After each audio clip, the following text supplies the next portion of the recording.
Abraham Lincoln wrote a letter to a young woman on December 23, 1862. He wrote to the daughter of a friend of his, Lieutenant Colonel William McCulloch. McCulloch was killed in action on December 5th. He had been a close friend of Lincoln's from his days in Illinois, and at the beginning of the Civil War he joined the Union Army with Lincoln's permission, despite having lost a leg and the use of one eye. Lincoln was informed by mutual friends that McCulloch's daughter, Fanny, was suffering excessively from the loss. Lincoln felt compelled to write a letter of condolence to Fanny. We do not know if he felt any guilt for the death of his friend, and perhaps that is why he wrote, but in any case it was heartfelt and sincere. The letter was written amid much political and military turmoil and his own personal sufferings. It is an example of singular compassion and sympathy. One cannot but see the deep suffering Lincoln had endured in his life, his capacity to empathize and alleviate the anguish of others, and his ability to look beyond himself despite his own suffering to lead the country. Many might say that this brief letter of condolence is just an example of a friend reaching out to help another through a difficult time, and perhaps take note of how beautifully it was written. But it reveals much more than friendship and exquisite prose. It provides a window into Lincoln's character, a character that practiced virtue to the point of heroism. Popular culture today often looks at heroism as completing feats of bravery, such as a soldier throwing himself on a grenade to protect his fellow soldiers, running into a burning building to save a child, or jumping into a rushing river to rescue someone from drowning. While all these are examples of undoubted courage and heroism, there are other ways of being heroic that are often overlooked because they seem so mundane. C.S. Lewis wrote, "Courage is not simply one of the virtues, but the form of every virtue at the testing point, which means at the point of highest reality. Virtue becomes courageous when it is put to the test. Heroism is not just for those moments of extreme distress and difficulty, but it is also for times that occur on an everyday basis, in which we are challenged to be virtuous in ordinary circumstances that are difficult. It is virtue without conditions. These are the times that are hidden away and unseen, but they make up the largest portion of our lives." Lincoln wrote this letter at the end of a very difficult year for the Union's cause and for him personally.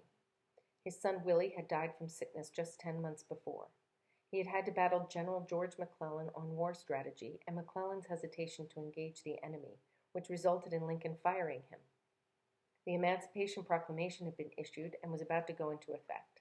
The Union Army had just experienced a crushing defeat at the Battle of Fredericksburg, and Lincoln weathered the storm of a crisis in his cabinet that month that almost resulted in Secretary of State Seward and Treasury Secretary Salmon Chase resigning. It is hard to imagine the President of the United States finding time for something so small and seemingly unimportant at such a difficult and challenging time. Surely this would be a time at which no one could fault Lincoln for not finding time to write a letter of condolence. Instead, he leaves his monumental concerns for a few moments, and his generosity, magnanimity, and leadership shine forth in a simple letter to a friend to help ease her suffering. At the beginning of the letter, Lincoln expressed his own grief and acknowledged that Fanny was suffering beyond what is common in such cases. In a letter from Laura Swett, a McCulloch family friend, to Justice David Davis, a friend to Lincoln, Swett described the effect that McCulloch's death was having on his daughter. "She has neither ate or slept since the tidings of her father's death, but shuts herself in her room in solitude, where she passes her time in pacing the floor in violent grief or sitting in lethargic silence."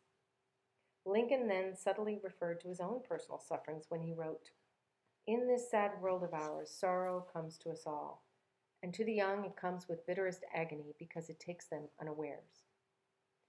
Lincoln lost his mother at the tender age of 9. He understood Fanny's grief and knew how hard it was to endure. William Herndon, Lincoln's law partner, reported that after the death of their mother, Lincoln and his sister Sarah lived a very poor existence without her.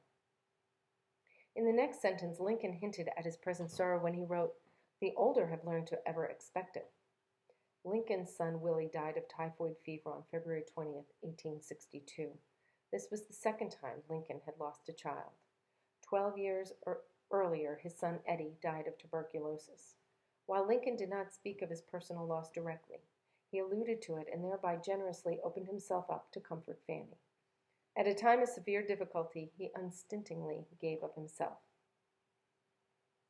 In the next paragraph, Lincoln shared the wisdom he gained through his trials. He explained to Fanny that perfect relief is not possible except with time. He assured her that she would feel better even though at the present time she could not imagine it so. Joshua Schenck, in his book Lincoln's Melancholy, commented on the letter. The issues at stake in the Civil War included the future of slavery, the nature of democracy, and the fate of the United States. Lincoln's letter to Fanny McCullough dealt explicitly with none of these things. Lincoln proved himself to be a man of uncommon virtue by taking the time out of his busy, stressful schedule to help one individual through her suffering, while he had so many other worries, duties, and pressures. Schenck goes on to explain that Lincoln understood that he was one of those people who was unusually affected by the hardships of life, and at times he thought the suffering would never end. He argues that Lincoln learned to tolerate the sufferings and use it for good. Lincoln exercised leadership, compassion, kindness, and fortitude to a heroic degree by writing this letter. He did not forget as commander-in-chief that he was a father figure to many, and so sought to comfort the daughter of a dear friend even while under extreme stress. This father-like figure and his deep compassion was also described by a young man, John M. Bullock, who went to the White House seeking a parole for his dying brother, who was a Confederate. He described his ease at speaking with Lincoln, as if talking to his own father. While there are only a few letters of condolence from Lincoln that we know of, one can imagine he could very well have written more, but they have not survived. In May of 1861, he wrote to the parents of Colonel Elmer Ellsworth, who had been killed the day before in Virginia. Lincoln knew Ellsworth when he worked in Lincoln's office in Springfield. While it may not be considered such eloquent writing as the McCullough letter, it is still a great example of Lincoln's compassion and sympathy for those suffering from the war. He signed the letter "in a common affliction," indicating he understood the parents' agony and was grieving with them. Doris Kearns Goodwin wrote in Team of Rivals that she did not believe Lincoln suffered from chronic depression as Schenck claims. However, she does admit that he had a melancholic temperament, but it was the overcoming of his temperament that speaks to his greatness.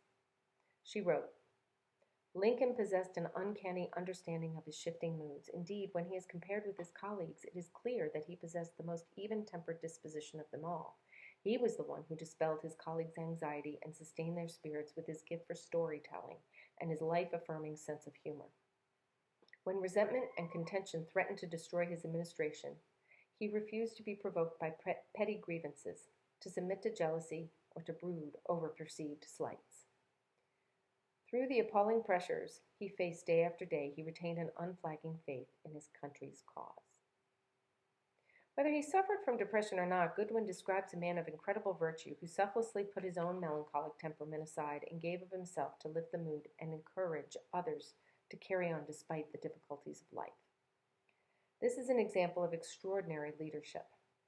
Some may say this does not rise to the level of courage or heroism, but I would argue that small acts such as these done in an ordinary way are precisely what help us see the deep, heroic virtue exemplified by Lincoln.